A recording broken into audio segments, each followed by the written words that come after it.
जय श्री राम।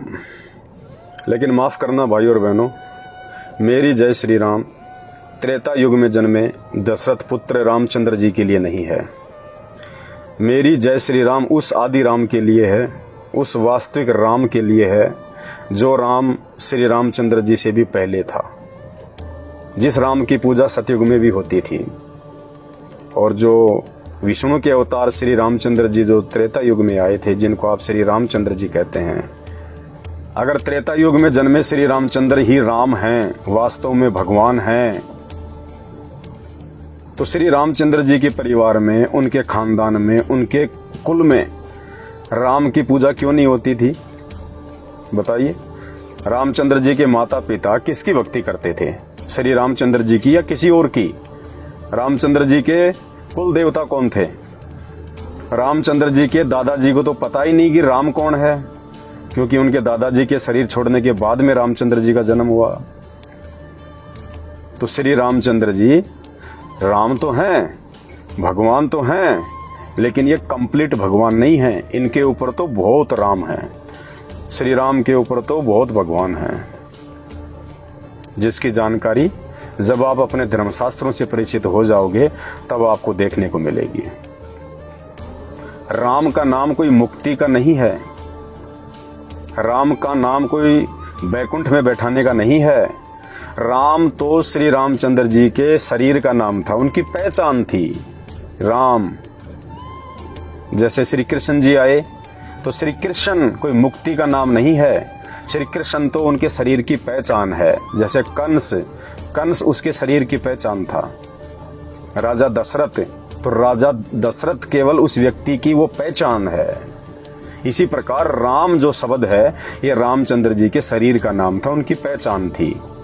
जबकि आप रामचंद्र जी का इतिहास उठा के देखेंगे, जब आप रामचरितमानस को पढ़ेंगे और थोड़ा बुद्धि विवेक लगाएंगे तो आपको पता चलेगा कि जिस श्री राम का राम राम राम राम नाम जप के आप अपने आप को भक्ति से परिपूर्ण समझ रहे हैं, आप बैकुंठ में जाने की तैयारी कर रहे हैं, वो श्री रामचंद्र जी तो खुद ओम मंत्र का जाप जपा करते थे। सर्वप्रथम तो उन्होंने वशिष्ठ ऋषि को अपना गुरु धारण किया, क्योंकि बिना गुरु के तो चाहे आप भगवान से नाम ले लो सीधे, तो भी कोई काम का नहीं है। भक्ति का विधान है, सबसे पहले अगर आपको भक्ति करनी है तो आपको गुरु बनाना पड़ेगा, बिना गुरु के भक्ति नहीं होती है। तो रामचंद्र जी ने तो खुद ओम मंत्र का जाप किया था, और आप लोग उनके शरीर के नाम के पीछे लग गए। राम राम राम राम राम राम राम राम राम राम करने से भला नहीं होने वाला। श्री रामचंद्र जी ने खुद अपने परिवार का भला नहीं किया, अगर किया है तो बता दीजिएगा। मैं भी हिंदू धर्म से हूँ, मैंने भी सारे शास्त्र पढ़े हैं। श्री रामचंद्र जी तो खुद अपने परिवार का भला नहीं कर पाए। आज हमारे घर में छोटी मोटी कोई तकलीफ हो जाती है और हम लोग जो है फिर उनको याद करते हैं कि हे राम हे भगवान। जब रामचंद्र जी वनवास को जा रहे थे, उनके पीछे से उनके पिता राजा दशरथ उनके वियोग में, उनके मोह में अपने महल की सबसे ऊंची दीवार पे जाके चढ़ के उनको देखने लगे, चौबारे पे, और देखते देखते उनका पैर फिसलने से और वो नीचे गिर गए महल से। वो गर्दन के बल गिरे, उनकी गर्दन टूटी, उनकी अकाल मौत हुई। तो रामचंद्र जी खुद अपने पिताजी को नहीं बचा पाए। बताइए, आपके घर में अगर किसी मेंबर के ऊपर कोई समस्या आ गई, उसको कैसे बचाएंगे? श्री कृष्ण जी को देख लीजिएगा आप, श्री कृष्ण जी अपने खानदान को नहीं बचा पाए। श्री कृष्ण जी की आंखों के सामने दुर्वासा ऋषि के श्राप के कारण उनके पुत्र, उनके बेटे, उनके पड़पोत्र, उनके पुत्र वधुएं, उनके रिश्तेदार, यहाँ तक कि 56 करोड़ यादव, उनके वंशज, सब उनकी आंखों के सामने मरे, लड़ झगड़ के मरे, यमुना के किनारे कट कट के मरे, लहू लुहान होके मरे। श्री कृष्ण जी उनको नहीं बचा पाए। महाभारत के युद्ध के समय जब श्री कृष्ण जी का सगा भांजा अभिमन्यु जब वो चक्रव्यूह में फंस गया और वापस नहीं निकल पाया और उसकी मृत्यु हो गई, सुभद्रा जो श्री कृष्ण जी की बहन थी, अर्जुन जो श्री कृष्ण जी का जीजा था, दोनों अपने पुत्र के प्राणों की रक्षा के लिए रो रहे थे श्री कृष्ण से कि तुम तो केशव हो, तुम तो भगवान हो, तुम तो सृष्टि की उत्पत्ति करता हो। श्री कृष्ण जी अपने सगे भांजे अभिमन्यु को जीवित नहीं कर पाए। तो भाई हमारे 2 रुपए की मोगरा अगरबत्ती लगा देने से भगवान कहाँ प्रसन्न होगा? थोड़ा विचार करो इन बातों पे। मेरी आपसे कोई दुश्मनी नहीं है, ना मैं आपको जानता पहचानता, लेकिन ये बातें क्यों बता रहा हूं? क्योंकि ये सत्य हैं, ये हमारे शास्त्रों में लिखी हुई हैं। और जब तक हम अपने शास्त्रों से परिचित नहीं होंगे और शास्त्रों को खाली मार्केट से 200, 250, 500 रुपए में खरीद के लाके पढ़ने से भला नहीं होगा, आप जिंदगी में नहीं समझ पाओगे। इन शास्त्रों को ये नकली धर्मगुरु संत महंत शंकराचार्य ये वर्षों से पढ़ रहे हैं, लेकिन इन शास्त्रों में लिखी गई बातों को केवल तत्वदर्शी संत ही समझ सकता है और दूसरों को समझा सकता है। तो आज इस पूरी पृथ्वी पे, इस धरती पे एकमात्र वो तत्वदर्शी संत जिसने सभी शास्त्रों को पढ़ा, सभी शास्त्रों का निष्कर्ष निकाला और फिर टीवी चैनलों के माध्यम से पुस्तकें छाप छाप के, सत्संग कर करके आज पूरी दुनिया को बता रहे हैं, वे परम पूज्य तत्वदर्शी संत सतगुरु रामपाल जी हैं।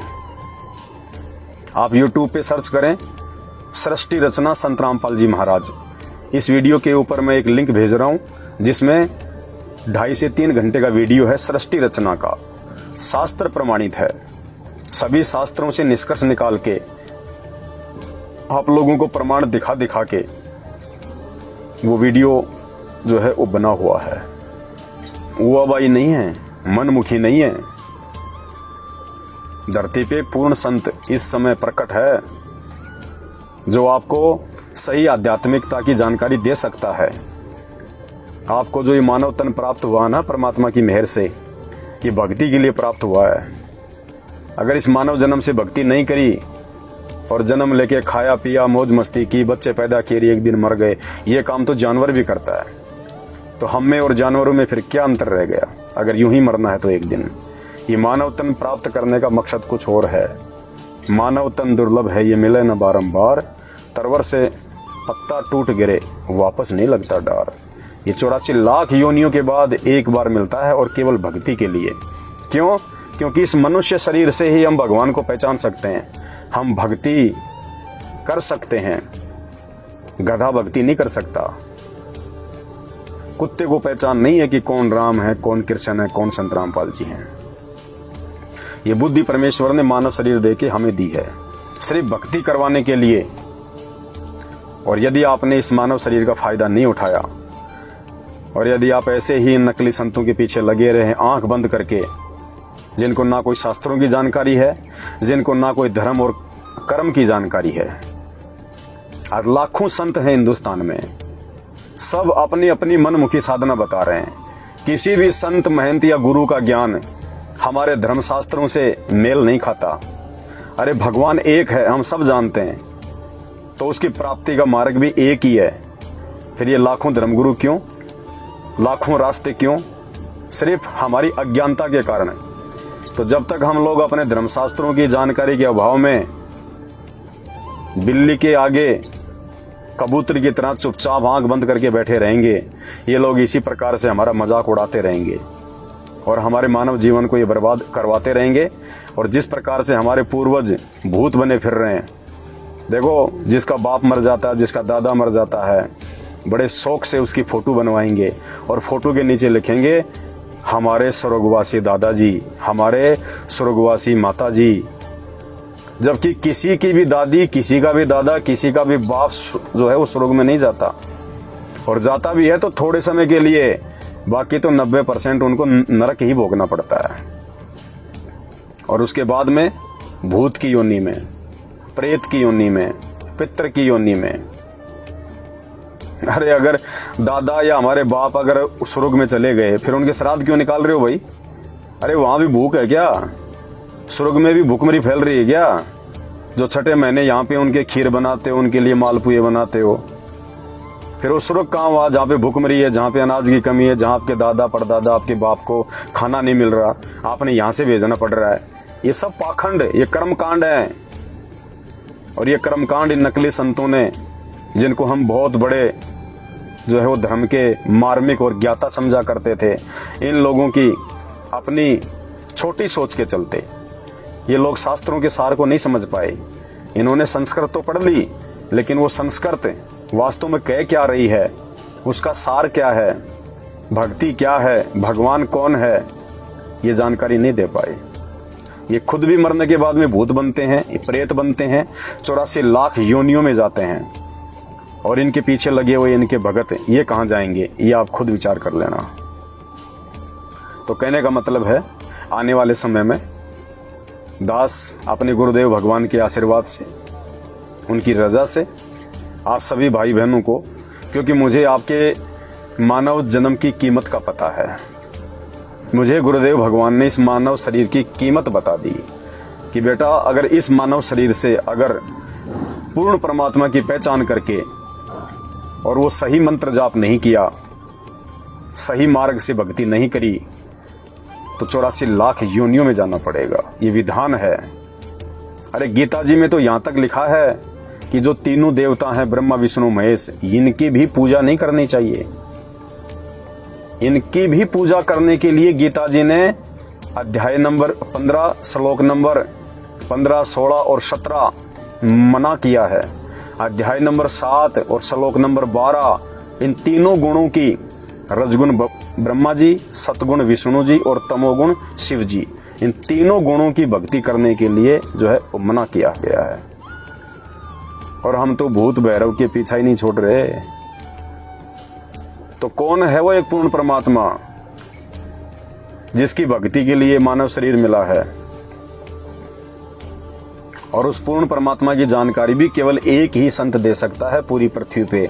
एक समय में एक ही संत होता है केवल परमात्मा की प्राप्ति का मार्ग बताने वाला, और वो एक पूर्ण संत वर्तमान में इस धरती पे संत रामपाल जी भगवान हैं, जिन्होंने सभी धर्मों के धर्म ग्रंथों का सार निकाल के पुस्तकें बना दी और सत्संग कर दिए, और लाखों की संख्या में आज भगत आत्माएं उनके ज्ञान को स्वीकार करके और उनके द्वारा बताई गई साधना करके अद्वितीय लाभ प्राप्त कर रहे हैं। तो आने वाले समय में दास आप सभी भाई बहनों के लिए पूज्य गुरुदेव जी के द्वारा जो धर्मशास्त्रों से सार निकाल के सत्संग किए गए हैं, उन्हीं धर्मशास्त्रों में से आपके लिए वीडियो बनाए जाएंगे। आप सभी भाई बहनों को अपने धर्मशास्त्रों से परिचित करवाया जाएगा कि गीता जी क्या कह रही है और आप लोग क्या कर रहे हैं, आपके गुरुजन आपसे क्या करवा रहे हैं, ये पुराण क्या कह रहे हैं और आप लोगों से क्या करवाया जा रहा है, चारों वेद क्या कह रहे हैं और आप लोग क्या भक्ति कर रहे हो। तो भाई समझो, समय थोड़ा है, धरती के ऊपर पाप इतना ज्यादा बढ़ चुका है, गलत साधना करने के चलते पाप का इतना भार हो चुका है। आने वाला समय विनाशकारी है, तांडव मचेगा तांडव, और उस विनाशकारी समय में आपको ना तो ब्रह्मा विष्णु महेश जी बचा पाएंगे, ना श्री राम और श्री कृष्ण जी बचा पाएंगे, ना 33 करोड़ देवी देवता आपकी कोई सहायता कर पाएंगे। एक छोटा सा ट्रेलर दिखाया परमात्मा ने, ये कोरोना छोटा सा, सबसे पहले उन भगवानों के नाक पे मांस चढ़ाए गए, सबसे पहले उन मंदिर और उन मस्जिदों के ताले लगा दिए गए। अरे मुसीबत के समय तो दुनिया भगवान के पास जाती है, और मुसीबत आते ही भगवान ने खुद अपने ताले लगा लिए। उन पुजारियों ने खुद उन मंदिरों को जो है वो ताले लगा दिए, भगवान के नाक पे मास्क चढ़ा दिए। तो पुजारी खुद साबित कर रहे हैं कि ये कुछ नहीं कर सकती मूर्तियां, इनके पास में कोई पावर नहीं है, ये कोरोना से तुम्हारा कोई बचाव नहीं कर सकती। अन्यथा मुसीबत में तो इंसान भगवान की तरफ दौड़ता है। आपने हिंदी फिल्में तो बहुत देखी होंगी, जब भी किसी के बेटे का एक्सीडेंट हो जाता था, वो माँ दौड़ के माता जी के मंदिर में जाती थी, घंटा बजाती थी, उनकी दीवारों से अपना माथा फोड़ देती थी। तो मुसीबत में तो इंसान भगवान की तरफ दौड़ता है, और जब इंसानों पे मुसीबत आई ये कोरोना वायरस है, तो पुजारियों ने तो मंदिर ही बंद कर दिए, मस्जिदें बंद कर दी गई, चर्च बंद कर दिए गए, उन मूर्तियों के ऊपर मास्क चढ़ा दिए गए, तो आने वाले समय में जब मुसीबतों का दौर शुरू होगा, ये पाप कर्म के चलते, और पाप कर्म पैदा होते हैं शास्त्रों के विपरीत भक्ति साधना करने और करवाने से। तो ये जितने भी नकली संत और महात्मा है ना, इन्होंने धरती पे ये पाप लाद दिया, पाप। और आने वाले समय में ये पाप इनको इतना भारी पड़ेगा जिसकी व्याख्या नहीं की जा सकती, और वो समय भी ज़्यादा दूर नहीं है। तो उस समय से पहले आप मेरे जगत वाले भाई बहन जो अभी संत रामपाल जी भगवान के सत्संगों से अपरिचित हैं, उनके वास्तविक यथार्थ तत्व ज्ञान से अपरिचित हैं, आप सभी भाई बहन उनके सत्संग सुनना शुरू कर दीजिएगा, और उनके सत्संग सुन के और सत्य साधना को जितना जल्दी हो सके स्वीकार कर लीजिएगा। अन्यथा उनके अलावा धरती पे कोई भी ऐसा देव नहीं है जो आने वाले विनाशकारी समय में आपकी रक्षा करे, आपके परिवार की रक्षा करे।